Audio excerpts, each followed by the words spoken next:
Amós, capítulo 4, verso 10 ao verso 12. Todos acharam? Amém. Eu vou estar lendo na Nova Versão Internacional, que diz assim, verso 10, capítulo 4, verso 10. Enviei pragas contra vocês, como fiz com o Egito. Matei os seus jovens à espada, deixei que capturassem os seus cavalos, enchi os seus narizes com o mau cheiro dos mortos em seus acampamentos, e mesmo assim vocês não se voltaram para mim, declara o Senhor. Destruí algumas de suas cidades, como destruí Sodoma e Gomorra. Ficaram como tição tirado do fogo, e mesmo assim vocês não se voltaram para mim, declara o Senhor.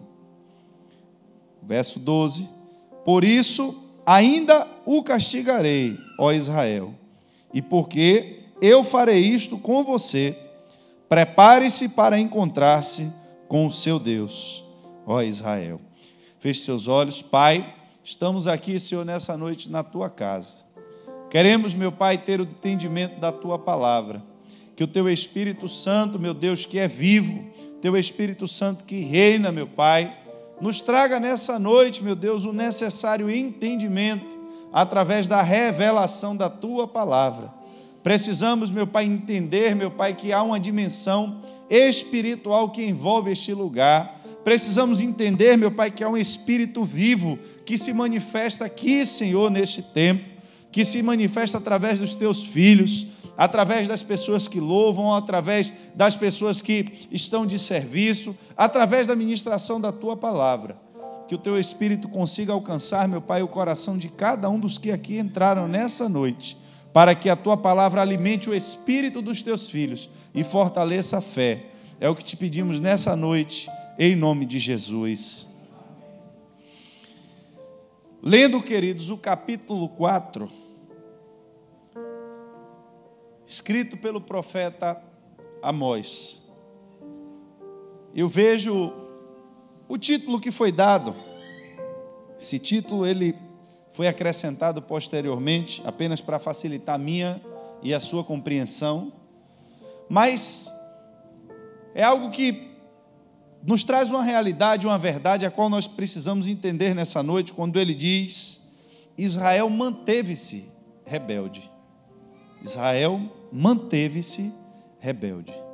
Eu fico observando que nós falamos muito na presença de Deus, falamos muito na figura da volta de Cristo, Cristo vai voltar, falamos muito no nosso encontro com Deus, eu vou para o céu me encontrar com Deus, mas parece que agora a impressão que a Bíblia me dá, ou o entendimento que eu mesmo tenho sobre esse texto, é que talvez esse encontro com o Senhor para alguns não venha a ser um motivo de alegria. Meu pai, alguns anos antes de morrer, chegou a uma conclusão, e ele me chamou um dia na varanda da casa e disse: meu filho, as pessoas dizem na rua uma coisa que nós cristãos dizemos que é mentira, mas é verdade. Porque na rua as pessoas dizem: todos os caminhos levam a Deus. E a gente às vezes rebate e diz: não, é mentira. O único caminho que leva a Deus é Cristo. E ele me disse: o único caminho que leva à salvação é Cristo. Mas a verdade é que todos os caminhos vão levar a Deus mesmo. Independente do caminho que o homem escolheu para viver, no final da sua vida, no final da sua história, o último encontro que ele vai ter é com Deus. Porque a Bíblia disse, no livro de Apocalipse, que Deus há de julgar todos. Grandes, todos vão estar diante do trono. Então, irmãos, é verdade. Independente do caminho que o homem escolha, ele vai se encontrar com Deus. Verdade. Mas uns vão se encontrar com Deus para serem salvos. Mas outros vão se encontrar com Deus para receberem a condenação eterna. E que terrível dia há de ser esse, daqueles que vão encontrar-se com Deus para a sua própria desgraça. Porque eu vejo Deus trazendo, irmãos, condenações severas. Eu li a partir do verso 10, mas se você em sua casa quiser começar a ler, você vai ver Deus falando de tantas misérias, de tantas catástrofes, de tantas lástimas que estavam assolando aquele povo. Deus está falando de morte, Deus está falando de pobreza, Deus está falando de destruição, e tudo tinha um propósito. Eu tenho permitido, eu tenho feito essas coisas. Ele está dizendo, fui eu quem fiz. Você está achando que foi um fator climático, mas não foi não, foi eu que retive chuva, para que vocês andassem cambaleando com sede. Tinha um propósito que vocês não entenderam. Houve castigo na plantação de vocês, vocês plantaram, trabalharam muito e não tiveram resultado de nada. Tinha um propósito que eu esperava com isso, que não foi atingido. O que eu vejo, irmãos, é que há uma condenação sem volta, há uma destruição sem volta, no final dessa estrada, no final desse caminho, e que às vezes, Deus, para lhe mostrar que você tem tomado decisões erradas, Ele se coloca no seu caminho, e permite, ou Ele mesmo age, para que coisas venham a dar errado. Mas entenda, o objetivo de Deus não é trazer simplesmente uma destruição para você. Deus não é sádico e fica do céu, eu vou fazer com que o ladrão roube ele, para eu dar risada da desgraça dele. Eu vou fazer com que o vento venha e leve as telhas da casa dele, para molhar tudo, ele perder os móveis, para eu dar risada e me divertir com isso. Não, havia um propósito maior. Havia algo que Deus esperava daquele povo.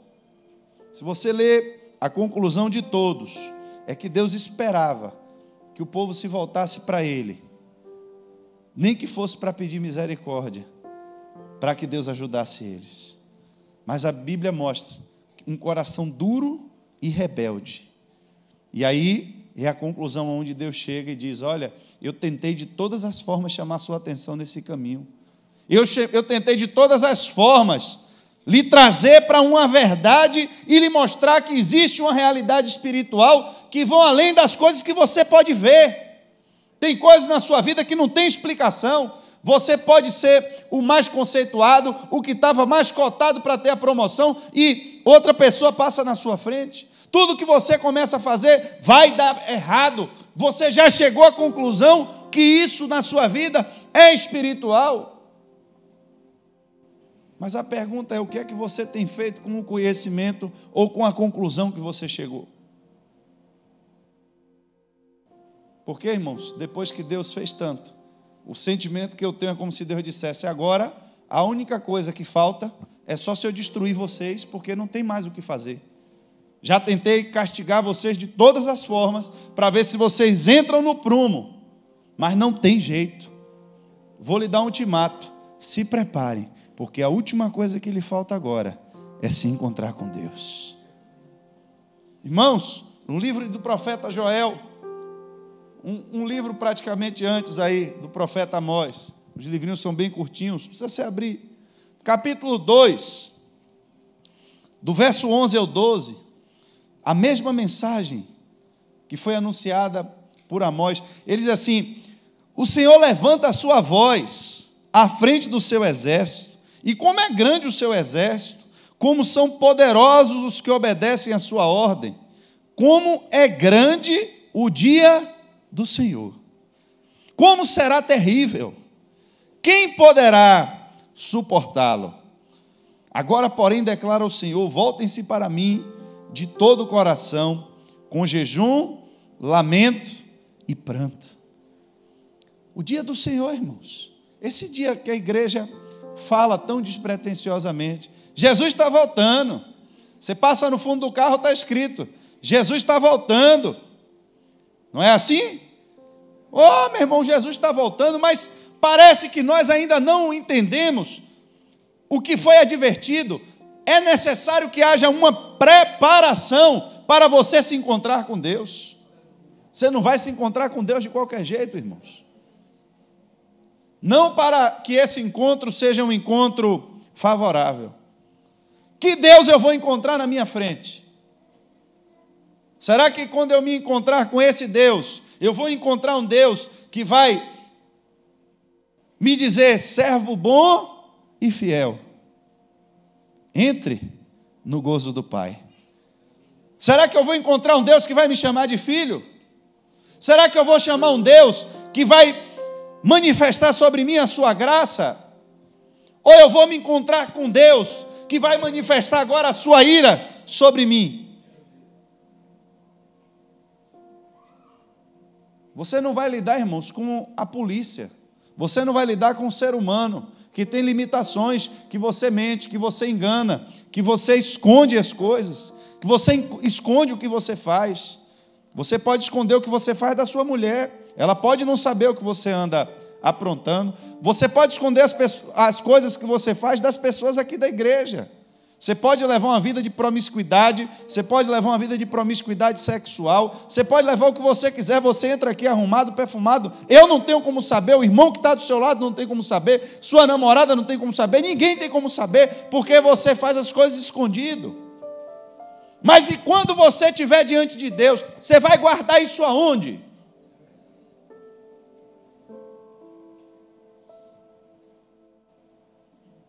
Aonde que você vai se esconder? O livro de Apocalipse traz exatamente esse sentimento. Em Apocalipse 6, verso 15 ao 17, ele vai dizer: então os reis da terra, está falando sobre o dia do Senhor, sobre esse momento, esse encontro com a vida de Jesus. Os reis da terra, os príncipes, os generais, os ricos, os poderosos. Ele começa listando aqueles que têm poder, aqueles arrogantes, aqueles que têm autoridade, aqueles que andam, como nós vemos a Bíblia dizer, despretensiosamente, destemidos, aqueles que dominam sobre outros homens, aqueles que são valentões, aquele que dá tiro, que luta boxe, dá murro nos outros, capoeira, é valente, leva tudo na faca, outro manda matar, outro tem amizade na polícia e resolve tudo, outro tem amizade, outros são poderosos, está aqui, são generais, são ricos, são poderosos, e depois ele vai descendo, todos escravos livres, e ele está dizendo, irmãos, que essas pessoas se esconderam nas cavernas, entre as rochas das montanhas, e eles gritavam às montanhas e às rochas: caiam sobre nós e escondam-nos da face daquele que está sentado no trono e da ira do Cordeiro. Que sentimento é esse, irmãos?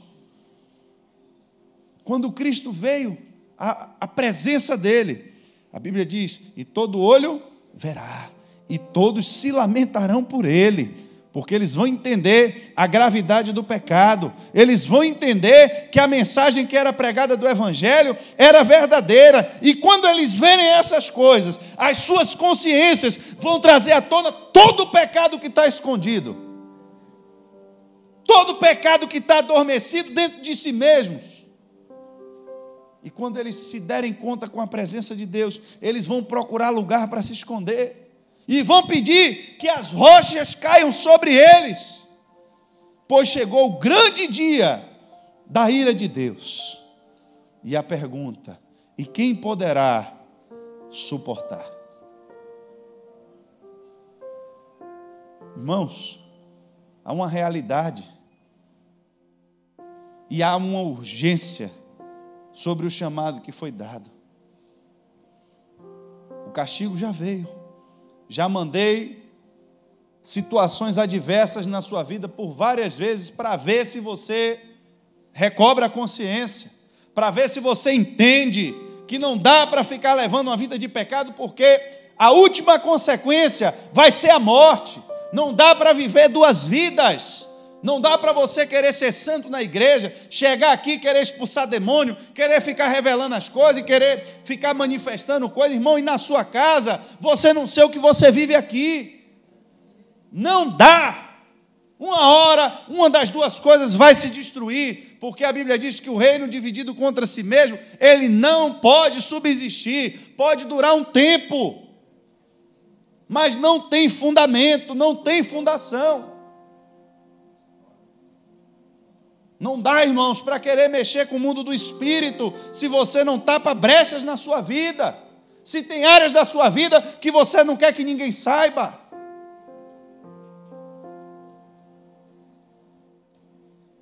Naamã era um general de alta patente.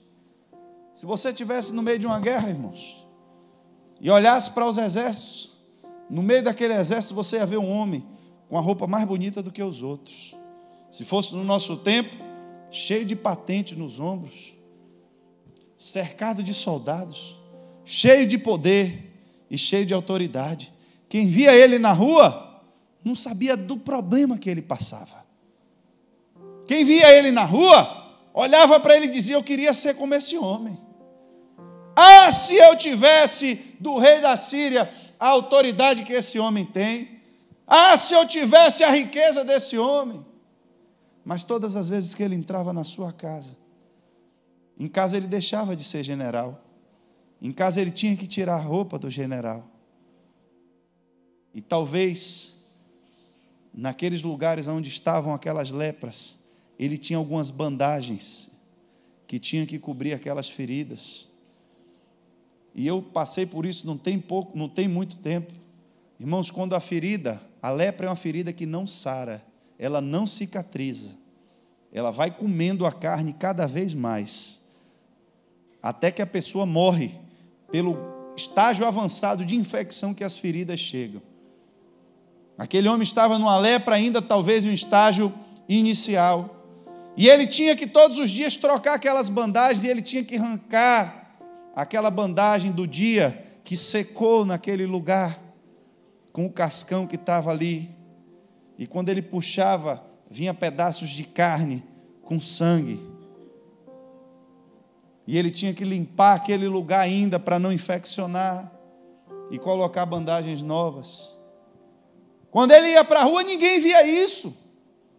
Quando ele via para a rua, ele estava com a sua capa de general. Quando ele estava na rua, ninguém ousava dizer nada a ele, porque se dissesse ele mandasse matar, não tinha ninguém que dissesse o contrário. Mas quando ele estava sozinho na sua casa, só ele sabe as dores e o sofrimento que ele tinha, ao ponto de uma escrava que tinha conhecimento do que acontecia dentro da sua casa, se compadeceu daquele homem, e ela disse: a dor desse homem, o sofrimento é tão grande, que mesmo eu estando aqui, contra a minha vontade, a gente não sabe se aquela menina foi raptada na sua casa, não sabe se Naamã e os outros foram quem mataram os seus familiares, a gente não sabe, a gente só sabe que ela era escrava, uma serva, mas ela chega e diz: ah, se ele tivesse um encontro verdadeiro com Deus de Israel. E o grande problema de Naamã foi porque quando ele chegou para falar com o profeta disse: você vai ter que expor o seu problema, não tem jeito. Mas profeta, eu queria que de repente o senhor dissesse algo daí de dentro. Olhe, Naamã, eu vou fazer um ritual aqui, vou acender 7 fogueiras, vamos matar 7 cabritos, você passa no meio da fogueira e está tudo ok. Eu recebo os seus presentes como uma retribuição, eu não quero nada seu, nada. Mas eu tenho dinheiro para lhe dar, eu não quero o seu dinheiro. Eu posso lhe dar fama, favores, eu não quero nada, eu não quero nem lhe ver. Fique daí mesmo de onde você está, que para mim você é imundo. Para mim, você é imundo. Eu não posso ter contato com você. A lei de meu Deus diz que eu não posso nem chegar perto de você. É por isso que o profeta não chegou nem perto dele. Vai de lá mesmo de onde você está. Agora você vai no rio. Você vai ter que tirar a roupa para tomar banho, para todo mundo ver a ferida. Ah, eu não quero esse tratamento, não. Esse daí não. Diga qualquer outra coisa e eu faço. Mas o exército está todo aqui. Eu vou ter que tirar a roupa? E se não der certo? E se eu fizer e eu voltar para lá, para a minha cidade, cheio de ferida? Irmãos, todas as vezes que a gente quer esconder uma verdade, que a gente não quer revelar, a gente acha meias verdades para cobrir. Não são mentiras. Olha a resposta dele: será que de onde eu vim não tem rios mais limpos do que esse? Irmão, não tem nada a ver com rio. Não é a água limpa que vai purificar. Isso são só desculpas e argumentos que nós usamos para não fazer aquilo que Deus quer que a gente faça. Ficamos procurando desculpas, procurando motivos. Ah, mas essa igreja não é tão santa. Tem um irmão ali que é fofoqueiro, tem outro ali que fala da vida dos outros. Eu vou para essa igreja, eu vou ficar fazendo, vou falar minha vida. Daqui a pouco todo mundo está sabendo aí. Então fique com sua lepra, quem vai morrer é você.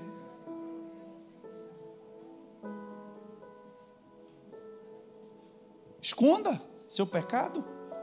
Davi diz: olha, enquanto eu estava escondendo meu pecado, meu irmão, meus ossos estavam apodrecendo por dentro. Estava sem força, estava já desesperado, já não tinha o que fazer. Mas do lado de fora, irmão, estava arrumado como um rei, com a coroa, bonitinho, sentado no trono. Pecado não envelhece. Ele só apodrece. Eu tentei, diz Deus. Eu coloquei obstáculos diante de você. Você está achando o quê? Que foi coincidência? Tudo isso que aconteceu? Foi não. Sou eu mesmo. Você não está vendo que está sendo um problema atrás do outro? Você não está vendo que vai resolvendo um e vai aparecendo outro? O que é que Deus está esperando, irmãos? Está aqui. Eu quero que você se volte para mim. Como? O profeta está dizendo. Você tem que se voltar para Ele, irmãos, com jejum, com lamentos, com prantos. O que é que está dizendo isso? É através da humilhação. Tem gente, irmão, que está passando problema, está passando desgraça na vida, vivendo um inferno, chega na casa dele para ver o que ele está fazendo, assistindo série do inferno, assistindo coisa de demônio, enchendo a casa de demônio, e quer que Deus faça alguma coisa. Quando foi que tirou um dia todo de jejum? Não posso. Por quê? Começa a ficar tonto, meu açúcar baixa, eu vou caindo.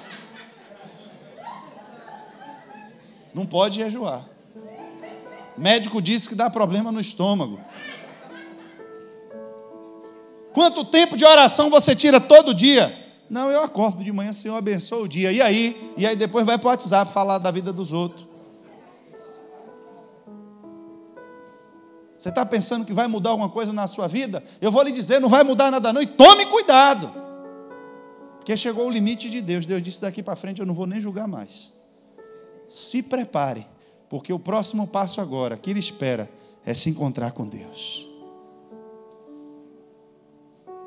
Imagine, irmãos, que momento é esse? O povo se escondendo dentro de caverna, atribulado e pedindo: cai sobre a gente, porque a gente não quer contemplar a face desse Cordeiro. Irmãos, a gente canta aqui de Jesus. Jesus é lindo, Jesus é bom, e a gente ama Ele, é verdade. Mas o mesmo livro que diz isso diz: ai daqueles que caírem na mão dos Deus vivos. Os filhos de Eli estavam se prostituindo, irmão, dentro da igreja, roubando as ofertas de dentro da igreja. Você acha que Deus não está vendo isso? Você acha que se engana quem? Isso aqui, irmão, não é lugar. Eu fico feliz quando eu vejo a igreja cheia, mas ao mesmo tempo eu me preocupo: será que todo mundo que está aqui dentro está de fato com o coração querendo fazer a vontade de Deus? Será que quando eu saio pelaquela porta, o que é que eu faço quando eu estou sozinho no meu quarto? O que é que eu faço quando o pastor não está vendo? Quando o irmão não está vendo? Qual é o meu comportamento? Porque, irmãos, não adianta nada você enganar a gente. Não adianta nada você se enganar, vestir uma roupa bonita, uma calça comprida e entrar aqui na igreja. Se você lá fora não vive a verdade que você sabe que Cristo quer que você viva, você está perdendo o seu tempo. Conselho bíblico: vá curtir o mundo. É a Bíblia que diz. É melhor. É a Bíblia que diz, não sou eu não, é a Bíblia. Não se escandalize, é a Bíblia.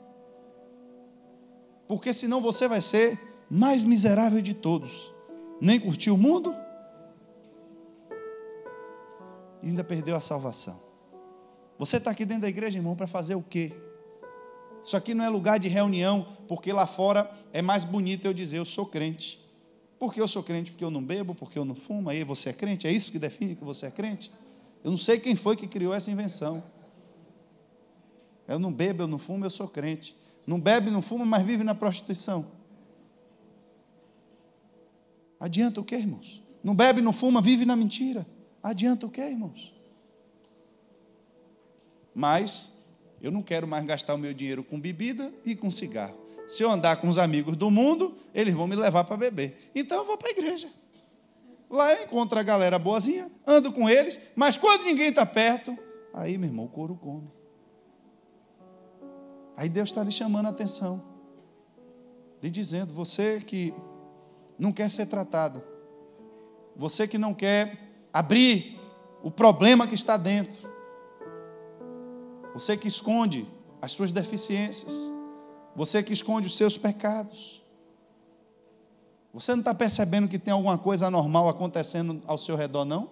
Você ainda não percebeu que a partir do momento que você tomou essa posição, as coisas começaram a mudar ao seu redor, não? Porque parou de chover. Porque você vai agora prejudicar a sua vida financeira com esse seu comportamento. Está aqui. O que você produzia já não vai produzir mais como antes. E o que é que Deus está esperando? Que você se volte para Ele. E como é que se volta para Ele? Através de humilhação.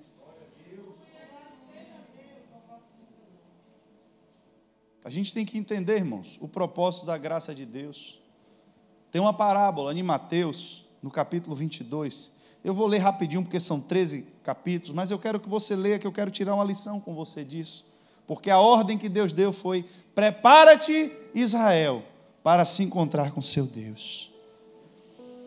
A Bíblia diz, Jesus lhe falou novamente por parábolas, dizendo, o reino dos céus é como um rei que preparou um banquete de casamento para o seu filho. Enviou seus servos aos que tinham sido convidados para o banquete, dizendo-lhes que viessem. Mas eles não quiseram vir. De novo enviou outros servos e disse, digam aos que foram convidados que preparei meu banquete, meus bois, meus novilhos, gordos foram abatidos e tudo está preparado. Venham para o banquete de casamento. Mas eles não lhe deram atenção e saíram, um para o seu campo, outro para os seus negócios. O restante, agarrando os servos, maltrataram-nos e os mataram. E o rei ficou irado, e enviando o seu exército, destruiu aqueles assassinos e queimou a cidade deles. Então disse aos seus servos, o banquete de casamento está pronto, mas os meus convidados não eram dignos. Vão às esquinas e convidem para o banquete todos os que vocês encontrarem. Então os servos saíram para as ruas e reuniram todas as pessoas que puderam encontrar, gente boa e gente má. E a sala do banquete de casamento ficou cheia de convidados. Mas quando o rei entrou para ver os convidados, notou ali um homem que não estava usando veste nupcial e lhe perguntou, amigo, como você entrou aqui sem veste nupcial? E o homem emudeceu. Então o rei disse aos que serviam, amarrem-lhe as mãos e os pés e lancem-no para fora, nas trevas, e ali haverá choro e ranger de dentes. Uma parábola completa. Essa parábola ela começa falando do primeiro chamado de Deus, que foi Deus quem preparou o banquete do casamento para o seu filho. Se você olhar a vinda de Cristo, ela já é anunciada desde o livro de Gênesis, desde a queda do homem, que Deus já fala do plano redentor e de enviar o seu Filho ao mundo. A iniciativa de salvar o homem não foi do homem, não é porque o homem quis, mas foi pela graça, pelo amor e pela misericórdia de Deus. Só que Deus agora separa um povo, Ele tem convidados. A festa era destinada para convidados certos. Só que a Bíblia diz que esses convidados, eles se tornaram ricos. Veja, o texto que nós lemos ao profeta Amós é direcionado à casa de Israel. A Bíblia diz que eles tinham agora muita coisa para fazer. Eles estavam muito ocupados. E aí, os que estavam convidados não quiseram ir. E qual foi a desculpa que eles deram? Eles não lhe deram atenção porque foram para seu campo. E outros para os seus negócios. Estavam ricos. Estavam muito ocupados com as coisas da vida. A Bíblia diz qual foi a consequência de tudo isso. Para que caminho eles foram? Para a destruição. Foram totalmente destruídos. Perderam a sua vaga. E agora? O que é que faz se a casa ficou vazia? Fala agora, irmãos, da abertura do Evangelho que foi feita para mim e para você. A pregação aos gentios. Nós não éramos os convidados principais da festa. Nós já entramos porque alguém não quis ir. E aí mandou chamar a gente. Manda chamar qualquer um agora aí. Que venha.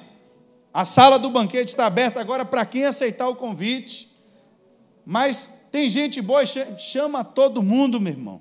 Eu quero que você entenda que o critério aqui não foi chamar só os bonzinhos. A igreja não é para estar cheia, irmão, só de gente boa, não. É de gente ruim mesmo, de gente que estava aprontando lá fora, gente que estava matando, roubando, se prostituindo. O convite é para eles também. Mas independente de como você foi chamado, o convite, preste atenção, foi para todos.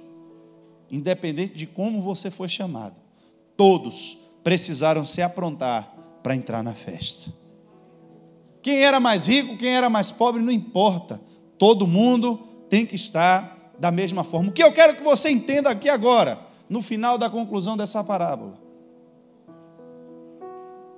é que todos foram convidados, independente de serem bons, não teve distinção no convite.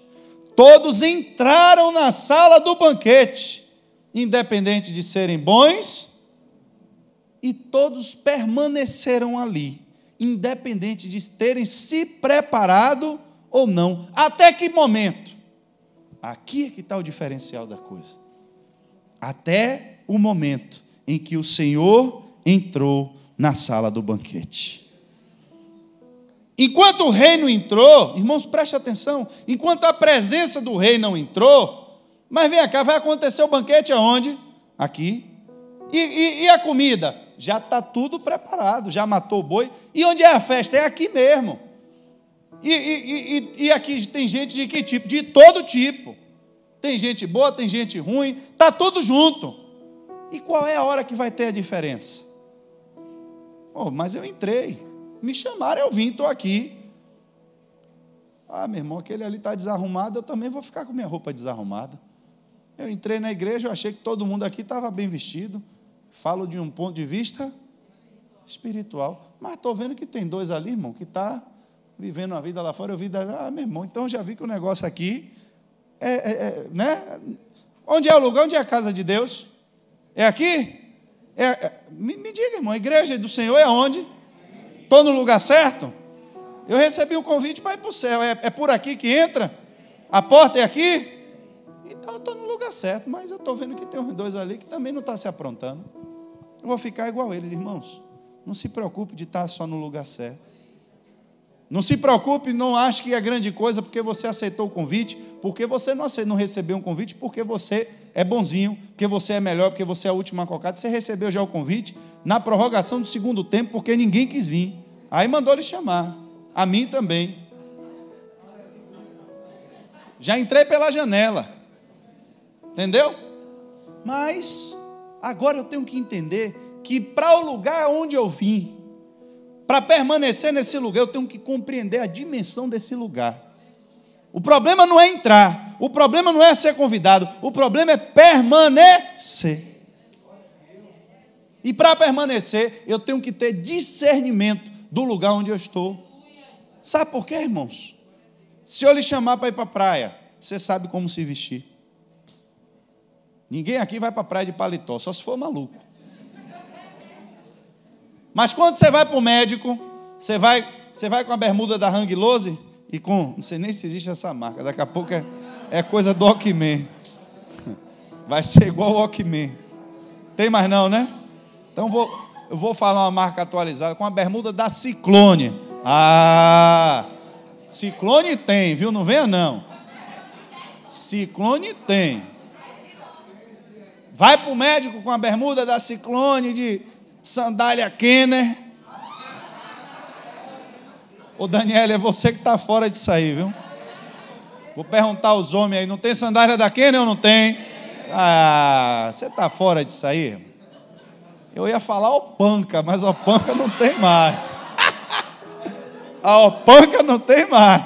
Mas eu estou ligado, viu? Na sandália eu estou com a blusa da Seaway, bermuda da Ciclone e sandália Kenner. Vou para o médico. Você vai assim? Vai ou não vai? Não vai nada, irmão. Vai para uma audiência, você vai como? Às vezes eu vou fazer audiência, está aquele cheiro de naftalina na sala. Aquela roupa que o cara usou no dia que ele foi para o casamento dele. Está lá no guarda-roupa guardada, aí no dia que vai para a audiência o cara usa.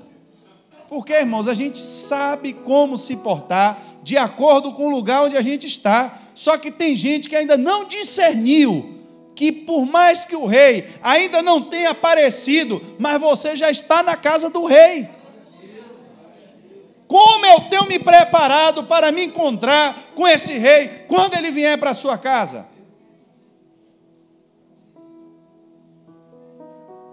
Eu cansei de ver, irmãos, cansei de ver. Já fui um dos até, não vou nem tirar, esconder. Da gente estar na igreja, não falo de bagunça não, porque eu não gosto de bagunça. Eu falo quando é sério, quando o Espírito de Deus se manifesta em revelação dentro da igreja. Tem alguém com o microfone de Deus, às vezes o Espírito de Deus toma alguém e começa a exortar na igreja. Você aí, fique de pé, aí começa. Olha, Deus aí, meu irmão, dá uma vontade de ir no banheiro.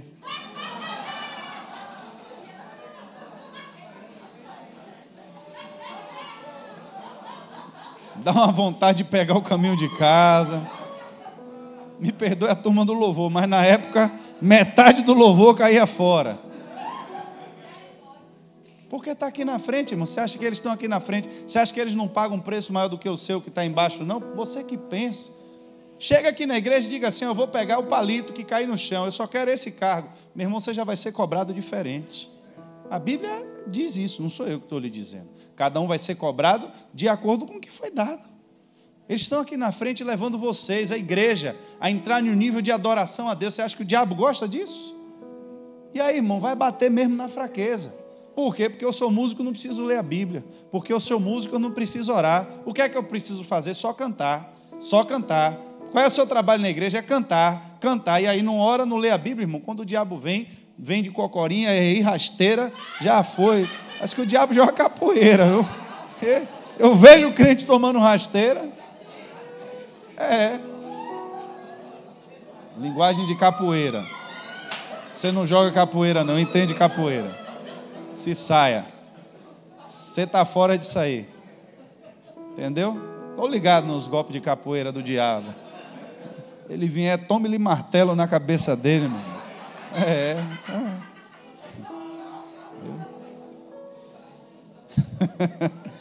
Mas, irmãos, o que a gente precisa entender é que aquele homem, ele entrou e permaneceu por um tempo. Não sei se ele chegou a comer alguma coisa, não sei se ele chegou a se enturmar. Eu só sei que a única coisa que mudou o ambiente foi quando a presença do rei se manifestou. Aí agora o rei chega para ele e diz, vem cá, meu irmão, como é que você entrou aqui? Porque a Bíblia diz que ele viu que o homem estava sem veste nupcial. Ele não perguntou, como é que você entrou aqui sendo mau? Você vai entender o que eu vou lhe dizer. Por que você entrou aqui se você é um assassino? Foi isso que ele perguntou? Por que você entrou aqui se você é ladrão, se você é mentiroso? Foi esse o julgamento? Não. A única questão foi, você está diferente dos outros porque a sua roupa, ela é diferente dos outros. Você não vestiu a roupa adequada para esse momento. Sabe o que é que está por trás de tudo isso, irmãos? Está por trás também a verdade de que a roupa, ela não é minha. Não sou eu que produzo essa roupa.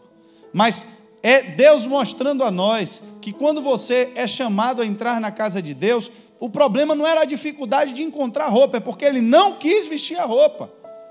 Mas é exatamente a cobertura que o sangue de Cristo ele traz sobre a minha e a sua vida. Que agora essa roupa ela cobre quem eu sou. E não importa quem eu era, não importa o que eu fiz, o que importa é que se eu estiver com a roupa que foi dada e com a veste própria para a núpcia, irmãos, com aquela roupa eu permaneço. Não é minha roupa, a cobertura não é minha. Eu estou dentro da roupa, mas a roupa que me cobre. E agora, meu irmão, quando eu estou coberto com a roupa que Deus olha, diz, olha, aquele ali está com veste fica. Mas sem veste, sai. Mas eu era tão bonzinho lá fora, Deus. Eu nunca matei ninguém, nunca roubei, nunca... Mas cadê sua veste? Aqui dentro, irmãos, o critério é outro, mudou. Todo mundo foi convidado, foi chamado gente boa e gente ruim. Pode entrar todo mundo, mas para permanecer, só vão permanecer aqueles que estão com as vestes brancas. Apocalipse 19, do 7 a 8, dá fundamentação a esse entendimento, irmão, de forma muito clara. Isso não é achismo da minha cabeça, mas é a concatenação que a Bíblia traz de todos os seus textos, para que uma coisa esteja sempre alicerçada à outra, porque a gente não pode pregar e falar coisas que não têm um fundamento bíblico. Mas no Apocalipse 19, 7 a 8 vai dizer, regozijemo-nos, olha, vamos agora nos alegrar, pois chegou a hora do casamento do Cordeiro. Preste atenção, o que foi que a parábola que Jesus estava dizendo? Era as bodas de quê? Do casamento do filho do rei. Quem é o filho do rei? O Cordeiro. Aí agora Apocalipse já está dizendo, chegou a hora da festa. Vamos dar glória, porque é a hora do casamento do Cordeiro. E a noiva já se aprontou. Agora, para vestir-se, foi-lhe dado linho fino, brilhante e puro. Olhe bem, o linho fino são os atos justos dos santos. Olha a veste aí. Tem veste ou não tem? Tem. Foi dada. Foi dada. A noiva que Cristo está esperando, irmão, não é uma noiva suja. Não é uma noiva imunda. Não é uma noiva poluída, mas é uma noiva santa. Mas, pastor, como é que vai vestir-se com linho fino, brilhante e puro, se isso é a justiça dos santos? Se a Bíblia diz que a nossa justiça é como o trapo de... Como é que eu vou produzir um negócio desse? Aí, Apocalipse 7, do 13 ao 17, lhe responde. Então dos anciãos me perguntou, quem são esses que estão vestidos de branco? E de onde vieram? Eu respondi, Senhor, tu sabes. E ele disse, estes são os que vieram da grande tribulação, lavaram as suas vestes e as alvejaram no sangue do Cordeiro.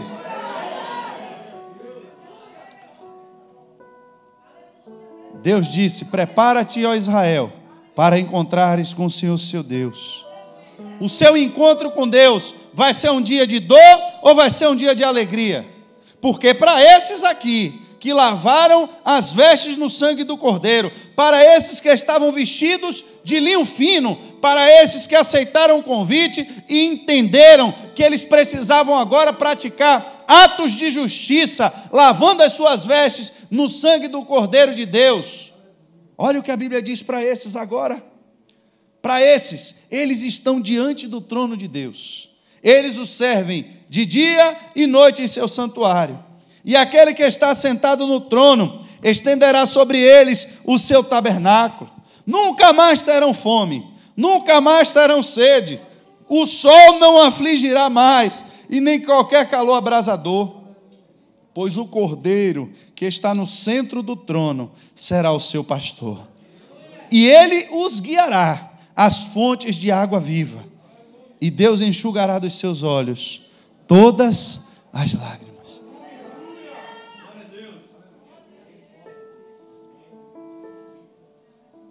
De que lado da mesa da audiência você está? Você é o autor ou você é o réu? O que vai definir é a roupa que você está vestido. Irmãos, a Bíblia diz que o encontro com Deus pode ser a melhor coisa da vida do homem, mas pode ser a pior coisa também. Depende da decisão que você tomou. Entrar na igreja é como entrar na festa. Você entra do jeito que você estiver. Ninguém aqui vai lhe impedir de entrar, porque você se recusou a se santificar. Ninguém vai lhe impedir. Ninguém vai lhe dizer que você saia da igreja porque você não quis se aprontar. Ninguém vai fazer isso. Mas quando a presença do Rei se manifestar, vai ficar evidente aqueles que estão com a roupa que não demonstram a cobertura de Cristo sobre a sua vida. A única esperança, irmãos, que o homem tem de se salvar é recebendo hoje o perdão dos seus pecados. Ah, pastor, eu não acredito nisso não. É problema seu. Eu já estou livre do seu sangue. Eu já estou livre da sua alma, porque naquele dia você não vai poder chegar diante de Deus e dizer que você não sabia. Você vai dizer, você vai ter que assumir a responsabilidade pela decisão que você tomou. Porque só eu e Deus sei o que eu passo para poder chegar aqui nessa noite e ter autoridade para pregar essa palavra que eu prego para você. Porque a pregação ela não pode ser feita apenas como um estudo. Isso aqui não é algo que eu vou preparar um sermão para lhe dar. Mas quando eu prego para você essa palavra primeiro, ela vem para mim. E se eu não tiver autoridade para pegar essa palavra, você ouve ela e ela não serve de nada para você.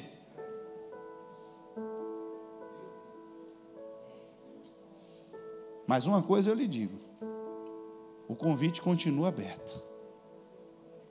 A porta do templo ainda continua aberta. A porta da graça ainda continua aberta. Ainda é tempo de reparo. Quando você começa, irmãos, a fazer uma obra, e eu estava esses dias com minha mãe fazendo uma cocada, eu disse a ela que eu só não ia descascar o coco, porque da última vez a experiência não foi boa e eu ainda estou traumatizado. Tenho que esperar um tempo para voltar a descascar coco. Mas ela estava esperando uma visita e ela começou a mexer a cocada e tirou a cocada antes da hora.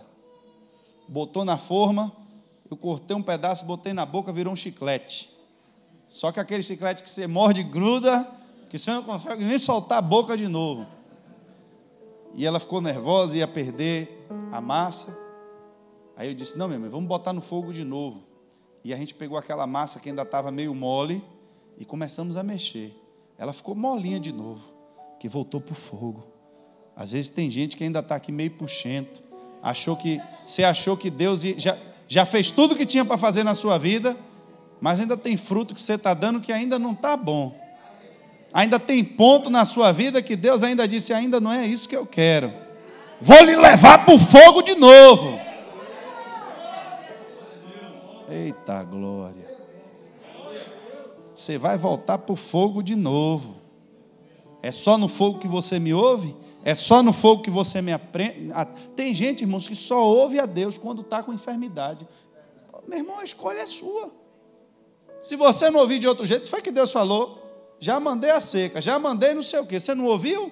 Se prepare, porque agora só resta se encontrar comigo. Mas enquanto, irmãos, houver oportunidade, Deus vai falar com você. Você ouve Deus como? Ô, meu irmão, é bom você ouvir logo. Porque se não ouvir logo, vai vir a forma que você ouve. Então, você sabe que é só daquele jeito que você ouve, é só de barra de pancada. Não vai ter jeito, irmão. A pancada vai chegar. E aí, tome-lhe fogo. Tome-lhe fogo. Só que depois que chega no ponto, você ainda tem que modelar antes que seque. Tem que espalhar na bandeja para poder cortar. Porque se você derramar e não modelar, ela vai endurecer. E aí vem um problema. Enquanto a massa ainda estava meio mole, dava para você botar no fogo de novo, até dar o ponto. Mas depois que ela endurece, agora, irmão, não tem mais jeito. Se não ficasse na forma do jeito que a gente queria, só ia restar agora jogar fora. Esse é o lance do oleiro e o lance do barro. E eu vou terminar com esse exemplo. A gente lembra sempre do capítulo que diz que o vaso está na mão do oleiro e ele está trabalhando. E ele pode desmanchar, porque a massa, irmãos, na mão do oleiro, ela está mole.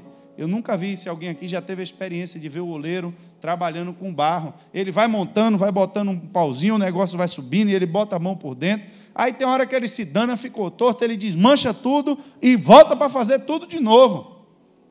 No capítulo seguinte de Jeremias, ele manda Jeremias ir na feira. Vá na feira e compre um vaso. Só que agora ele não compra um vaso mole. Não está mais na mão do oleiro. Já é um vaso pronto. E agora, irmão, vai fazer o que com esse vaso pronto? Quebra o vaso. Ele quebra. E faz o quê? Agora joga fora. Chega num ponto que não dá mais para Deus trabalhar. Já tentou de todas as formas. Não deu jeito. Vem a resposta. Se prepare para se encontrar com seu Deus. Eli, meu filho, bota a sua casa em ordem. Ele chama os filhos e diz: olha, ouçam o que Deus está dizendo, porque se vocês pecarem contra o homem, irmão, Deus pode ter misericórdia de vocês, mas se vocês pecarem contra Deus, quem é que vai socorrer vocês? Os filhos de Eli ouviram a Deus? Ouviram não, irmãos. A Bíblia diz que o juízo de Deus veio sobre a casa de Eli. E não só sobre aquela geração, mas gerações futuras morreram por causa do pecado daqueles homens. Quando você se desvia do caminho do Senhor, não é só você que padece, são seus filhos. A gente trabalha com jovens, adolescentes, muitas vezes que chegam na igreja aqui, que a gente tem que orar muito por essas vidas, porque vem carregando o fardo do pecado dos seus pais, com a vida psicológica toda perturbada, chegam aqui, irmãos, com espírito de depressão, com tristezas, com angústias profundas, mas ainda há uma solução, porque ainda há Deus para você.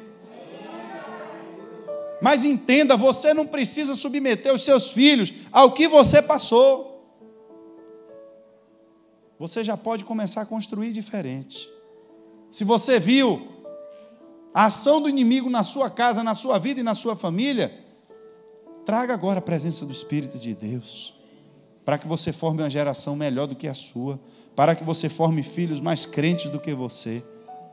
E eu tenho certeza, irmãos, que o nome de Jesus vai ser glorificado. Fui eu que fiz. Não pense que foi acaso, não pense que foi alteração climática, não foi nada disso não, foi eu mesmo. Para chamar a sua atenção, para ver se com essas coisas você se voltava para mim. Mas já chegou a um ponto que agora a última coisa que falta é eu lhe matar. E se eu lhe matar, se prepare, porque agora você vai encontrar comigo. O seu encontro com Deus é para a sua salvação ou para a sua condenação? Fique de pé nessa noite.